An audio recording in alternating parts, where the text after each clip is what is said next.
ಮನೆಯಿಂದ ಹೊರಗೆ ಬಂದ ನಂತರದಲ್ಲಿ ತುಕಾಲಿ ಸಂತೋಷ್ ಅವರ ಮೊದಲ ಸಿನಿಮಾ ರಿಲೀಸ್ಗೆ ರೆಡಿಯಾಗಿದೆ. KTM ಸಿನಿಮಾ ಇದೆ 16ಕ್ಕೆ ರಾಜ್ಯಾದ್ಯಂತ ರಿಲೀಸ್ ಆಗ್ತಿದೆ. ಈ ಸಂಭ್ರಮದ ಬಗ್ಗೆ ಒಂದಷ್ಟು ಮಾತಾಡ್ಸೋಣ. ಸಂತೋಷ್ ಅವರೇ, ಮೊದಲಿಗೆ ಈ ಥರದೊಂದು ಬಿಗ್ ಬಾಸ್ ಮನೆಯಿಂದ ಹೊರಗೆ ಬರ್ತಿದ್ದ ಒಂದು ಹೊಸ ಸಿನಿಮಾ ಬರ್ತಾ ಇದೆ ನಿಮ್ಮ ಖಾತೆಯಿಂದ ಅಂತಂದರೆ ಅದು ಎಕ್ಸೈಟ್ಮೆಂಟ್ ತುಂಬಾ ಜಾಸ್ತಿ ಇರುತ್ತೆ. ಸೊ KTM ಬಗ್ಗೆ ನಿಮ್ಮ ನಿರೀಕ್ಷೆಗಳೇನಿದೆ ಸರ್? ನಿಜವಾಗ್ಲೂ ಸಿಕ್ಕಾಪಟ್ಟೆ ಖುಷಿ ಆಯ್ತೈತೆ. ಯಾಕಂದರೆ ಈ ಸಿನಿಮಾ ಬಿಗ್ ಬಾಸ್ ಬಂದ ತಕ್ಷಣವೇ ಹೀರೋಗೆ ಅವಕಾಶ ಸಿಕ್ತು, ಆಮೇಲೆ ಕಾಮಿಡಿಯನ್ನಾಗಿ ಅವಕಾಶ ಸಿಕ್ತು, ದೊಡ್ಡ ಬ್ಯಾನರಲ್ಲಿ ಅವಕಾಶ ಸಿಕ್ತು ಅಂತ ಎಲ್ಲ ಹೇಳ್ತಾರೆ.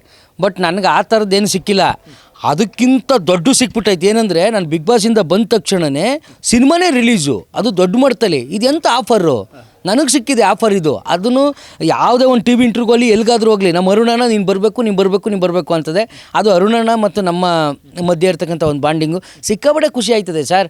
ಈಗ ಜನ ನನ್ನ ಬಿಗ್ ಬಾಸಲ್ಲಿ ನೋಡಿದರು ತುಕಾಲಿ ಸಂತು ಹೆಂಗೆ ಅಂತ, ಈಗ ಗಿಲ್ಲಿ ನೋಡ್ತಾವ್ರೆ. ಸೊ ಇದಾದಮೇಲೆ ಅಷ್ಟೇ ಅಲ್ಲ, ಸಿನಿಮಾದಲ್ಲೂ ತುಕಾಲಿ ಇದ್ದಾನೆ ಅನ್ನೋದೊಂದು ಖುಷಿ ಆಗುತ್ತೆ ಸರ್. ಈ ಸಿನಿಮಾದಲ್ಲಿ ನನ್ನ ಪಾತ್ರನ ನೋಡಿ 100% ಜನ ನನ್ನ ಕೈ ಹಿಡಿತಾರೆ. ಇದಾದಮೇಲೆ ನನಗೆ ಸಿನಿಮಾ ಆಫರ್ಗಳು ಇನ್ನೂ ಜಾಸ್ತಿ ಬರುತ್ತೆ ಸರ್. ಯಾಕೆಂದರೆ ತುಕಾಲಿ ಸಂತು ಕಾಮಿಡಿ ಅಲ್ದೇ ಬೇರೇನೂ ಮಾಡ್ಬೋದು ಅನ್ನೋದಕ್ಕೆ ಇದೊಂದು ಸಿನಿಮಾ ಸಾಕ್ಷಿ ಸರ್.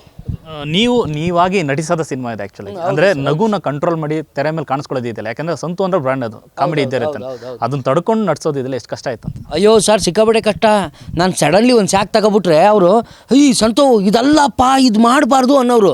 ಆಮೇಲೆ ಅಣ್ಣ ನಾವು ಕಲ್ತ್ಕೊಂಬಂದಿರೋದೇ ಇದು, ನೀನು ಇದು ಮಾಡಬೇಡ ಅಂದ್ರೆ ಹೆಂಗಣ ಮಾಡೋದು ಅಂತ. ಇಲ್ಲ ಸಂತು, ನೀನು ಚಾಲೆಂಜ್ ಮಾಡ್ಬೇಕು, ನಿನ್ನೊಳಗೆ ಒಬ್ಬ ಒಳ್ಳೆ ಆ್ಯಕ್ಟ್ರ್ ಇದ್ದಾನೆ, ಅದನ್ನು ಹೊರಗೆ ತಗೊಂಬ. ಅದು ಬೇರೆ ಆ್ಯಕ್ಟ್ರು, ನಿನ್ನೊಳಗೆ ನಿಂದೇ ಆದಂಥ ಆ್ಯಕ್ಟ್ರ್ ಇದ್ದಾನೆ, ಅದನ್ನು ತಗೋ ಅಂತ ಸೈಲೆಂಟಾಗಿ ಸೆಟಲ್ಡಾಗಿ ಹಿಂಗೆ ನಿಂತಿದ್ರೆ ಹಿಂಗೆ ಹೇಳು ಡೈಲಾಗ್, ಏನು ನಿನ್ನ ರಿಯಾಕ್ಷನ್ ಏನು ತೊಗೊಬೇಡ ಅಂತ ಅನ್ನೋರು.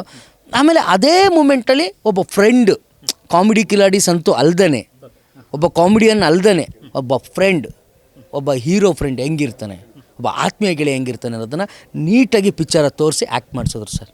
ಬಿಗ್ ಬಾಸ್ ಮನೆ ಒಳಗೂ ಕೂಡ ಗೆಳೆತನಕ್ಕೆ ಒಂದು ಬ್ರ್ಯಾಂಡ್ ಆಗಿದ್ರಿ ನೀವು, ಈಗ ತೆರೆ ಮೇಲೂ ಬ್ರ್ಯಾಂಡ್ ಆಗ್ತಿದ್ರಿ ಗೆಳೆತನ. ಬಿಗ್ ಬಾಸ್ ಮನೇಲಿ ನಮ್ಮ ವರ್ತೂರಣ್ಣ ನಂದು ಆ ಬಾಂಡಿಂಗೇ ಬೇರೆ ಸರ್.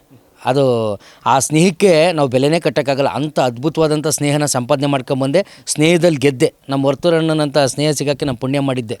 ಯಾಕಂದರೆ ಪ್ರತಿ ಕ್ಷಣದಲ್ಲೂ ಪ್ರತಿದಿನ ಫೋನ್ ಮಾಡಿ ನೀನು ಹೆಂಗಿದ್ಯಾ, ಏನು ಮಾಡ್ತಿದ್ದೆ ಅಂತ ವಿಚಾರಿಸ್ತಾರೆ. ಯಾಕೆಂದರೆ ಹಿಂದೆ ಮುಂದೆ ಯಾರೂ ಇಲ್ಲ ನಮಗೆ. ಆ ಒಂದು ಪ್ರೀತಿನ ಅವ್ರು ನಮಗೆ ಕೊಡ್ತಾವ್ರೆ. ಆಮೇಲೆ ಎಲ್ಲಾದರೂ ಏನಾದರೂ ಪ್ರಾಜೆಕ್ಟ್ ಮಾಡ್ತಿದ್ದಾರೆ, ಅದು ನೀವು ಮಾಡು, ಶುಭ ಹಾರೈಸ್ತಾರೆ, ಖುಷಿ ಆಗುತ್ತೆ. ಈ ಜಾಕ್ ಹೋಯ್ತಿದ್ದೀನಿ ಅಂದರೆ ಹುಷಾರಾಗಿ ಹೋಗುವಂತಾರೆ. ಇಷ್ಟೆಲ್ಲ ಕೇರ್ ಮಾಡ್ತಾರೆ ಬಿಗ್ ಬಾಸಿಂದ ಬಂದಮೇಲೂ. ನಾನು ಗಳಿಸಿದ್ದು ಬಿಗ್ ಬಾಸ್ ಮನೇಲಿ ಏನು ಅಂದರೆ ಒಂದು ದೊಡ್ಡ ಸ್ನೇಹ ಸರ್. ಆ ಸ್ನೇಹಕ್ಕೆ ಬೆಲೆ ಕಟ್ಟೋಕ್ಕಾಗಲ್ಲ. ಆ ಸ್ನೇಹ ಜೊತೆಲಿದೆ. ಅದಕ್ಕೆ ಕಾರಣ ಇಲ್ಲೇ ಇದೆ ನೋಡಿ. ಎಲ್ಲರೂ ಕೇಳ್ತಾರೆ ಸರ್ ಹೊರಗಡೆ ಹೋದ ತಕ್ಷಣವೇ, ವರ್ತೂರಣ್ಣಗೆ ಕರ್ಕೊಬರ್ಲಿಲ್ವಾ ಅಂತ. ಕರ್ಕೊಂಬಂದಿದ್ದೀನಿ ಕಂಡ್ರ ನೋಡ್ರ, ಇಲ್ಲಿ ಯಾವಾಗಲೂ ನನ್ನ ಜೊತೆಲೇ ಇರ್ತಾರೆ. ಇದೇ ಸಂತು ಪಂತು ಅಣ್ಣ ಇಲ್ಲೇ ಇದ್ದಾರೆ ನೋಡಿ ಅಂತೀನಿ. ಅದು ಭಾರಿ ಖುಷಿ ಆಯಿತು ಸರ್. ಈ ಲಾಕೆಟ್ ಅಣ್ಣ ಕೊಟ್ಟರು.